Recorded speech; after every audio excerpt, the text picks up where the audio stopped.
News ಫಸ್ಟ್ಗೆ ಸ್ವಾಗತ. ಮುಖ್ಯಾಂಶಗಳು.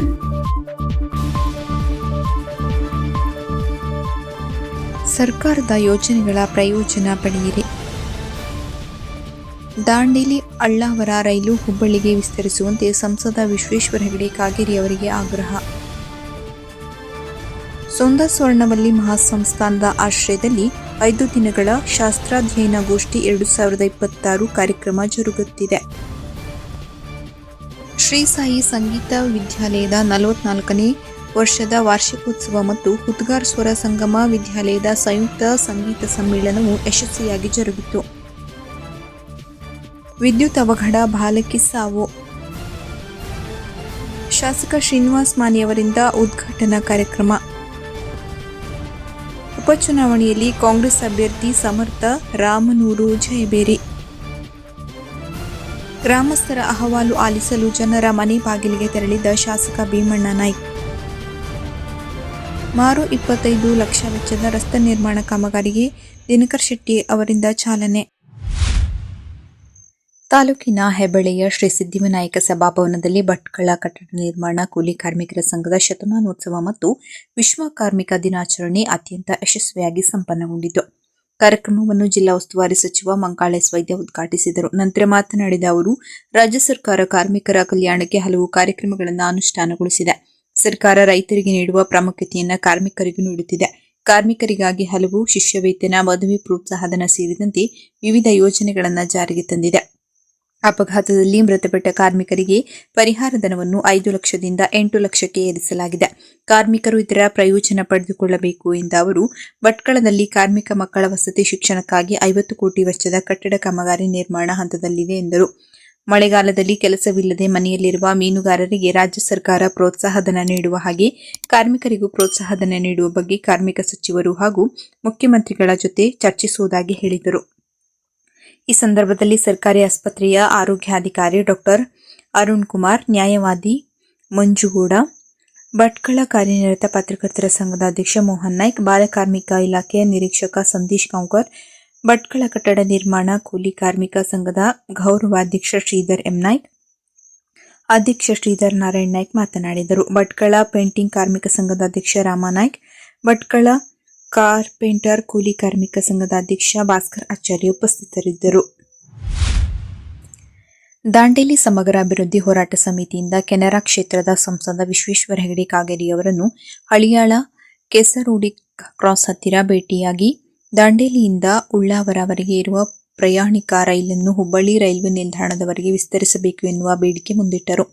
ಅದಕ್ಕೂ ಮೊದಲು ದಾಂಡೇಲಿಯಿಂದ ಅಳ್ಳಾವರ ಪ್ರಯಾಣಿಕರ ರೈಲನ್ನು ಪ್ರಾರಂಭಿಸಿದ್ದಕ್ಕೆ ಧನ್ಯವಾದ ಸಲ್ಲಿಸಿದ ಸಮಿತಿ, ಈಗಾಗಲೇ ದಾಂಡೇಲಿಯ ಪ್ರಯಾಣಿಕರು ಇದರ ಲಾಭ ಪಡೆದುಕೊಳ್ಳುತ್ತಿದ್ದಾರೆ.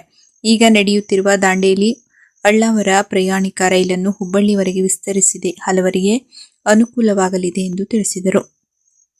ಪ್ರಧಾನಮಂತ್ರಿ ಆವಾಸ್ ಯೋಜನೆಯಲ್ಲಿ +2 ಮನೆಗಳ ನಿರ್ಮಾಣ ಯೋಜನೆಯು ನಗರದಲ್ಲಿ ನೆನೆಗುದಿಗೆ ಬಿದ್ದಿದ್ದು, ಇದರ ಬಗ್ಗೆ ಜಿಲ್ಲಾಧಿಕಾರಿಯವರಿಗೆ ಲಿಖಿತ ಮನವಿ ಸಲ್ಲಿಸಿ ಹೋರಾಟ ನಡೆಸಿದರೂ ಯಾವುದೇ ಪ್ರಯೋಜನವಾಗಿಲ್ಲ ಎಂದು ದೂರಿದರು. ಈ ಯೋಜನೆ ರಾಜ್ಯ ಸರ್ಕಾರಕ್ಕೆ ಸೇರಿದ್ದು, ಆದರೂ ನಾನು ಸಂಬಂಧಪಟ್ಟ ಅಧಿಕಾರಿಗಳಿಗೆ ಕ್ರಮ ವಹಿಸಲು ಸೂಚಿಸುತ್ತೇನೆ.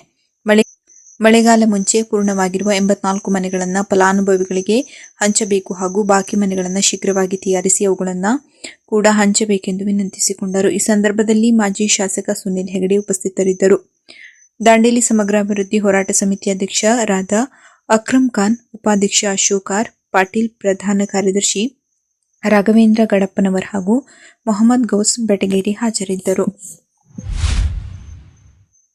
ಶಿರಸಿ ತಾಲೂಕಿನ ಶ್ರೀ ಸೋಂದಾ ಸ್ವರ್ಣವಲ್ಲಿ ಮಹಾಸಂಸ್ಥಾನದ ಆಶ್ರಯದಲ್ಲಿ ನಡೆಯುತ್ತಿರುವ 5 ದಿನಗಳ ಶಾಸ್ತ್ರಾಧ್ಯಯನ ಗೋಷ್ಠಿ 2026 ಕಾರ್ಯಕ್ರಮವು ಸಂಸ್ಕೃತ ಹಾಗೂ ಶಾಸ್ತ್ರಾಭ್ಯಾಸಿಗಳ ಗಮನ ಸೆಳೆಯುತ್ತಿದ್ದು, ನಾಡಿನ ವಿವಿಧ ಭಾಗಗಳಿಂದ ಆಗಮಿಸುವ ವಿದ್ವಾಂಸರ ಸಾನ್ನಿಧ್ಯದಲ್ಲಿ ಗಂಭೀರ ಶಾಸ್ತ್ರ ಚರ್ಚೆಗಳು ಆರಂಭಗೊಂಡಿವೆ.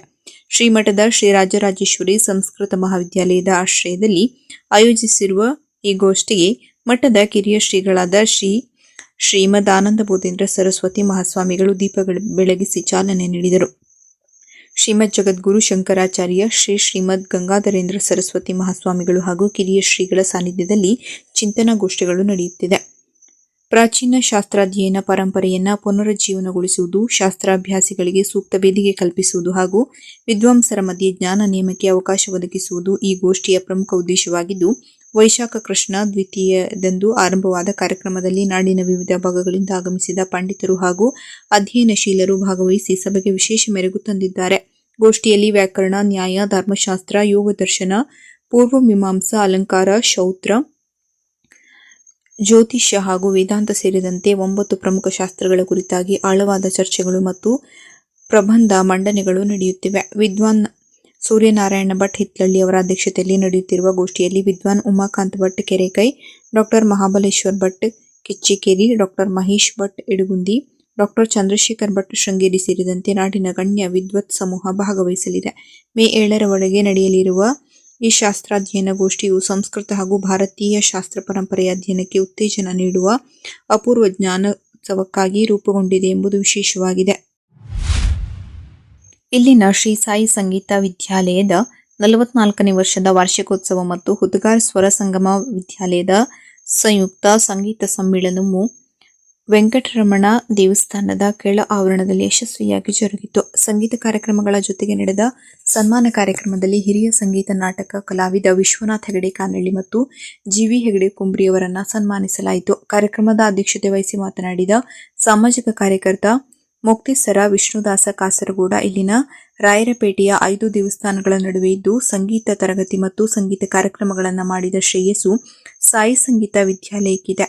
ಈ ವಿದ್ಯಾಲಯದ ಮೂಲಕ ವಿದ್ಯಾರ್ಥಿಗಳು ಸಾಧನೆ ಮಾಡಿದ್ದಾರೆ ಎಂದು ಬಣ್ಣಿಸಿ ಈ ಸಂಸ್ಥೆಯು ಸುವರ್ಣ ಮಹೋತ್ಸವದ ಆಚರಿಸುವಂತಾಗಲಿ ಎಂದು ಶುಭ ಹಾರೈಸಿದರು. ಅತಿಥಿಗಳಾಗಿ ಭಾಗವಹಿಸಿದ ಸಾಮಾಜಿಕ ಕಾರ್ಯಕರ್ತ ಅನಂತಮೂರ್ತಿ ಹೆಗಡೆ ಮಾತನಾಡಿ, ತಾಯಂದಿರು ಶಾಸ್ತ್ರೀಯ ಸಂಗೀತ ಕಲಿತರೆ ಮಕ್ಕಳು ಅವರನ್ನ ಸ್ವಾಭಾವಿಕವಾಗಿಯೇ ಅನುಸರಿಸುತ್ತಾರೆ ಎಂದರು. ಯಮುನಾ ರಂಗನಾಥ್ ಹೆಗಡೆ ಶಿಗೇಹಳ್ಳಿ ಅವರ ಗೌರವ ಉಪಸ್ಥಿತಿ ಇದ್ದರು. ಅತಿಥಿ ಕಲಾವಿದರಾಗಿ ಪ್ರಸಿದ್ಧ ಗಾಯಕಿ ರಾಧಾ ದೇಸಾಯಿ ಧಾರವಾಡ, ವಿ. ಶ್ರೀಪಾದ್ ಹೆಗಡೆ ಸೋಮನಮನೆ ಗಾಯನ ಪ್ರಸ್ತುತಪಡಿಸಿದರು. ತಬಲಾ ಸಾತ್ನಲ್ಲಿ ಅಕ್ಷಯ್ ಭಟ್ ಅನ್ಸಳ್ಳಿ, ಹಾರ್ಮೋನಿಯಂ ಸಾತ್ನಲ್ಲಿ ಭರತ್ ಹೆಗಡೆ ಹೆಬ್ಬಲಸು ಸಹಕರಿಸಿದರು. ದಿನವಿಡೀ ಸಂಗೀತ ಶಾಲೆಯ ಹಿರಿಕಿರಿಯ ವಿದ್ಯಾರ್ಥಿಗಳಿಂದ ಗಾಯನ ವಾದನ ಕಾರ್ಯಕ್ರಮಗಳು ಜರುಗಿದವು. ಸಾಯಿ ಸಂಗೀತ ವಿದ್ಯಾಲಯದ ಪ್ರಾಚಾರ್ಯರ ಎಂಪಿ ಹೆಗಡೆ ಪಡಿಗೇರಿ ಅವರು ಕಾರ್ಯಕ್ರಮದ ಕೊನೆಯಲ್ಲಿ ಗಾಯನ ಪ್ರಸ್ತುತಪಡಿಸಿದರು. ಸ್ವರ ಸಂಗಮ ವಿದ್ಯಾಲಯದ ಪ್ರಾಚಾರ್ಯ ದಿನೇಶ್ ಹೆಗಡೆ ವಂದನಾರ್ಪಣೆ ಮಾಡಿದರು. ಹೊನ್ನಾವರ ತಾಲೂಕಿನ ಹೊಸಪಟ್ಟಣದಲ್ಲಿ ಹೃದಯ ವಿದ್ರಾವಕ ಘಟನೆ ನಡೆದಿದೆ. 5 ವರ್ಷದ ಬಾಲಕಿ ಆಶಿಕಾ ಹರೀಶ್ ನಾಯ್ಕ್ ಮನೆಯಲ್ಲಿ ವಿದ್ಯುತ್ ಸ್ಪರ್ಶಕ್ಕೊಳಗಾಗಿ ಸ್ಥಳದಲ್ಲೇ ಸಾವನ್ನಪ್ಪಿದ್ದಾಳೆ. ಬಾಲಕಿ ನಿನ್ನೆ ಕೈ ತುಡಿಯಲು ತನ್ನ ಮನೆಯ ಬಚ್ಚಲ ಮನೆಗೆ ಹೋದಾಗ ಅಲ್ಲಿ ತುಂಡಾಗಿ ಬಿದ್ದ ವೈರನ್ನ ಗಮನಿಸದೆ ಕಾಲಿಟ್ಟಿದ್ದರಿಂದ ವಿದ್ಯುತ್ ಸ್ಪರ್ಶಕ್ಕೊಳಗಾಗಿ ಸಾವನ್ನಪ್ಪಿದ್ದಾಳೆಂದು ಶಂಕಿಸಲಾಗಿದೆ. ಈ ಕುರಿತು ಮಂಕಿ ಪೊಲೀಸ್ ಠಾಣೆಯಲ್ಲಿ ಪ್ರಕರಣ ದಾಖಲಾಗಿದೆ. ತಾಲೂಕಿನ ಸರ್ಕಾರಿ ಶಾಲೆಗಳು ಸುಧಾರಣೆ ಕಾಣಬೇಕು. ಗ್ರಾಮೀಣ ಪ್ರದೇಶದ ಮಕ್ಕಳಿಗೆ ಗುಣಮಟ್ಟದ ಶಿಕ್ಷಣ ದೊರಕಬೇಕು. ಈ ನಿಟ್ಟಿನಲ್ಲಿ ಕಾಳಜಿ ವಹಿಸಿ ಕೆಲಸ ಮಾಡಲಾಗುತ್ತಿದೆ. ಸಮುದಾಯ ಹಾಗೂ ಸಂಘ ಸಂಸ್ಥೆಗಳ ಸಹಭಾಗಿತ್ವದಡಿ ಶಾಲೆಗಳಿಗೆ ಸೌಲಭ್ಯ ಕಲ್ಪಿಸಿ ಕಲಿಕೆಗೆ ಪೂರಕ ವಾತಾವರಣ ಸೃಷ್ಟಿಸಲು ಗಮನ ನೀಡಲಾಗಿದೆ ಎಂದು ಶಾಸಕ ಶ್ರೀನಿವಾಸ್ ಮಾನೆ ಹೇಳಿದರು. ಶನಿವಾರ ತಾಲೂಕಿನ ಶೀಗಿಹಳ್ಳಿ ಗ್ರಾಮದ ಸರ್ಕಾರಿ ಪ್ರಾಥಮಿಕ ಶಾಲೆಯಲ್ಲಿ ಬೆಂಗಳೂರಿನ ಶೀಪಾರ್ ಸೊಸೈಟಿ ವತಿಯಿಂದ ನೂತನವಾಗಿ ನಿರ್ಮಿಸಿದ ಕಂಪ್ಯೂಟರ್ ಪ್ರಯೋಗಾಲಯ ಉದ್ಘಾಟಿಸಿ ಅವರು ಮಾತನಾಡಿದರು. ದೇಶದ 75ನೇ ಸ್ವಾತಂತ್ರ್ಯ ದಿನಾಚರಣೆಯ ಸಂದರ್ಭದಲ್ಲಿ 50% ಎನ್ನುವ ಕಾರ್ಯಕ್ರಮದ ಘೋಷಣೆ ನಡೆಸಲಾಗಿತ್ತು. ಈ ಕಾರ್ಯಕ್ರಮದಡಿ 125 ಶಾಲೆಗಳನ್ನು 3.25 ಕೋಟಿ ರೂಪಾಯಿ ವೆಚ್ಚದಲ್ಲಿ ಸುಧಾರಿಸಲಾಗಿದೆ. ಈ ಪೈಕಿ ಅರ್ಧ ಹಣವನ್ನು ಗ್ರಾಮಸ್ಥರು ಭರಿಸಿದ್ದರೆ ಉಳಿದರ್ಧ ಹಣ ವೈಯಕ್ತಿಕವಾಗಿ ನೀಡಲಾಗಿದೆ. OSAAT, round table, rotary, dream school foundation ಅಂತ ಹಲವು ಸಂಸ್ಥೆಗಳ ಸಹಭಾಗಿತ್ವದಡಿ ಶಾಲಾ ಕಟ್ಟಡ ನಿರ್ಮಾಣ, ಮಕ್ಕಳಿಗೆ ತರಬೇತಿಯಂತಹ ಅನುಕೂಲತೆ ಪಡೆಯಲಾಗುತ್ತಿದೆ. ಪರಿವರ್ತನಾ ಕಲಿಕಾ ಕೇಂದ್ರದ ಮೂಲಕ ಜಾಗತಿಕ ಸ್ಪರ್ಧೆಗೆ ತಾಲೂಕಿನ ವಿದ್ಯಾರ್ಥಿಗಳು, ಯುವ ಸಮೂಹವನ್ನು ಸಜ್ಜುಗೊಳಿಸಲು ತರಬೇತಿ ನೀಡಲಾಗುತ್ತಿದೆ ಎಂದು ಹೇಳಿದ ಅವರು, ಶೀಪಾರ್ ಸೊಸೈಟಿಯ ಸದಸ್ಯರು ಕಂಪ್ಯೂಟರ್ ಸಾಕ್ಷರತೆ ಹೆಚ್ಚಿಸುವ ಉದ್ದೇಶದಿಂದ ಕಂಪ್ಯೂಟರ್ ಲ್ಯಾಬ್ಗೆ ನೆರವು ನೀಡಿರುವುದು ಗ್ರಾಮೀಣ ಪ್ರದೇಶದ ಮಕ್ಕಳಿಗೆ ಅನುಕೂಲವಾಗಲಿದೆ ಎಂದರು. ಈ ಕಾರ್ಯಕ್ರಮದಲ್ಲಿ ಎಸ್ಟಿಎಂಸಿ ಅಧ್ಯಕ್ಷ ಸಿದ್ದನಗೌಡ ಪಾಟೀಲ್ ಅಧ್ಯಕ್ಷತೆ ವಹಿಸಿದ್ದರು. ಕೆಪಿಸಿಸಿ ಸದಸ್ಯ ಟಾಕನಗೌಡ ಪಾಟೀಲ್, ತಾಲೂಕು ಶಿಕ್ಷಣ ಸುಧಾರಣಾ ಸಮಿತಿ ಸದಸ್ಯೆ Anita Shivur, BEO RV Chinnikatti, CEO VT Patil ಸೇರಿದಂತೆ ಅನೇಕರು ಹಾಜರಿದ್ದರು. ದಕ್ಷಿಣ ವಿಧಾನಸಭಾ ಕ್ಷೇತ್ರದ ಉಪಚುನಾವಣೆಯಲ್ಲಿ ಕಾಂಗ್ರೆಸ್ ಅಭ್ಯರ್ಥಿ ಸಮರ್ಥ ಶಾಮನೂರು ಭರ್ಜರಿ ಜಯ ಗಳಿಸಿದ್ದಾರೆ. ಶಾಮನೂರು ಶಿವಶಂಕರಪ್ಪ ನಿಧನದಿಂದ ತೆರವಾದ ದಾವಣಗೆರೆ ದಕ್ಷಿಣ ವಿಧಾನಸಭಾ ಕ್ಷೇತ್ರದ ಉಪಚುನಾವಣೆಯಲ್ಲಿ ಅವರ ಮೊಮ್ಮಗ ಸಮರ್ಥ ಶಾಮನೂರು ಅವರು ಬಿಜೆಪಿ ಅಭ್ಯರ್ಥಿ ವಿರುದ್ಧ ಜಯಗಳಿಸುವ ಮೂಲಕ ಕಾಂಗ್ರೆಸ್ನ ಭದ್ರಕೋಟೆ ಉಳಿಸಿಕೊಂಡಂತಾಗಿದೆ. ಗ್ರಾಮಸ್ಥರ ಅಹವಾಲು ಆಲಿಸಲು ಸೋಮವಾರ ಶಾಸಕ ಭೀಮಣ್ಣ ನಾಯ್ಕರು ಬೈರುಂಬೆ ಗ್ರಾಮ ಪಂಚಾಯತ್ ವ್ಯಾಪ್ತಿಯ ಸೋಂದಾ ಕ್ರಾಸ್ ಬಳಿ ಇರುವ ಕೆಳಗಿನಕೆರೆ ಗ್ರಾಮಕ್ಕೆ ಭೇಟಿ ನೀಡಿ ಗ್ರಾಮಸ್ಥರ ಅಹವಾಲುವನ್ನು ಆಲಿಸಿ ಮಾತನಾಡಿದರು. ಜನಪ್ರತಿನಿಧಿಗಳು ಕೇವಲ ಚುನಾವಣೆ ಸಮಯದಲ್ಲಿ ಮಾತ್ರವಲ್ಲದೆ ನಿರಂತರವಾಗಿ ಜನರೊಂದಿಗೆ ಸಂಪರ್ಕದಲ್ಲಿದ್ದಾಗ ಮಾತ್ರ ಕ್ಷೇತ್ರದ ನೈಜ ಅಭಿವೃದ್ಧಿ ಸಾಧ್ಯ ಎಂದು ಅಭಿಪ್ರಾಯಪಟ್ಟರು. ಅಲ್ಲದೆ ಅವರು ಗ್ರಾಮಸ್ಥರ ಅಹವಾಲುಗಳನ್ನು ತಾಳ್ಮೆಯಿಂದ ಆಲಿಸಿ ಕೆಲವು ತುರ್ತು ಸಮಸ್ಯೆಗಳ ಕುರಿತು ಸಂಬಂಧಪಟ್ಟ ಇಲಾಖೆ ಅಧಿಕಾರಿಗಳಿಗೆ ದೂರವಾಣಿ ಕರೆ ಮಾಡಿ ಕೂಡಲೇ ಕ್ರಮ ಕೈಗೊಳ್ಳುವಂತೆ ಸ್ಥಳದಲ್ಲಿಯೇ ಸೂಚಿಸಿ ಬೇಡಿಕೆಗಳನ್ನು ಮುಂದಿನ ಅನುದಾನದಲ್ಲಿ ಆದ್ಯತೆಯ ಮೇರೆಗೆ ಈಡೇರಿಸುವ ಭರವಸೆ ನೀಡಿದರು. ಬೈರುಂಬೆ ಪಂಚಾಯತ್ ವ್ಯಾಪ್ತಿಯ ಅಭಿವೃದ್ಧಿಗೆ ನಾನು ಬದ್ಧನಾಗಿದ್ದು ಬಡವರ ಮತ್ತು ರೈತರ ಧ್ವನಿಯಾಗಿ ನಾನು ಸದಾ ಕೆಲಸ ಮಾಡುತ್ತೇನೆ ಎಂದರು. ಈ ಸಂದರ್ಭದಲ್ಲಿ ಸ್ಥಳೀಯ ಪಂಚಾಯತ್ ಮಾಜಿ ಜನಪ್ರತಿನಿಧಿಗಳು, ಕಾಂಗ್ರೆಸ್ ಮುಖಂಡರು, ಗ್ರಾಮಸ್ಥರು ಉಪಸ್ಥಿತರಿದ್ದರು. ಹೊನ್ನಾವರ ತಾಲೂಕಿನ ಕರ್ಕಿ ಪಂಚಾಯತ್ ವ್ಯಾಪ್ತಿಯ ದುಗ್ಗೂರು ಗೌಡರಕೆರೆಗೆ ಹೋಗುವ ರಸ್ತೆ ಸುಮಾರು 25 ಲಕ್ಷ ರೂಪಾಯಿ ವೆಚ್ಚದ ರಸ್ತೆ ನಿರ್ಮಾಣ ಕಾಮಗಾರಿಗೆ ಸೋಮವಾರ ಶಾಸಕ ದಿನಕರ್ ಶೆಟ್ಟಿಯವರು ಚಾಲನೆ ನೀಡಿ ಮಾತನಾಡಿದರು. ಈ ಸಂದರ್ಭದಲ್ಲಿ ಅಧಿಕಾರಿಗಳು, ಗುತ್ತಿಗೆದಾರರು ಹಾಗೂ ಸಾರ್ವಜನಿಕರು ಉಪಸ್ಥಿತರಿದ್ದರು. ಕೊನೆಯಲ್ಲಿ ಮತ್ತೊಮ್ಮೆ ಮುಖ್ಯಾಂಶಗಳು. ಸರ್ಕಾರದ ಯೋಜನೆಗಳ ಪ್ರಯೋಜನ ಪಡೆಯಿರಿ. ದಾಂಡೇಲಿ ಅಳ್ಳಾವರ ರೈಲು ಹುಬ್ಬಳ್ಳಿಗೆ ವಿಸ್ತರಿಸುವಂತೆ ಸಂಸದ ವಿಶ್ವೇಶ್ವರ ಹೆಗಡೆ ಕಾಗೇರಿ ಅವರಿಗೆ ಆಗ್ರಹ.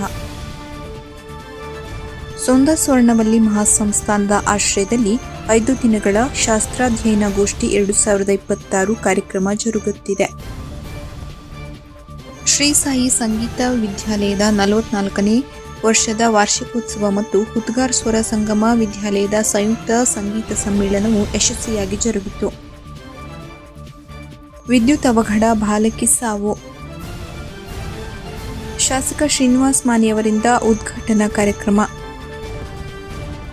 ಉಪಚುನಾವಣೆಯಲ್ಲಿ ಕಾಂಗ್ರೆಸ್ ಅಭ್ಯರ್ಥಿ ಸಮರ್ಥ ರಾಮನೂರು ಜಯಬೇರಿ.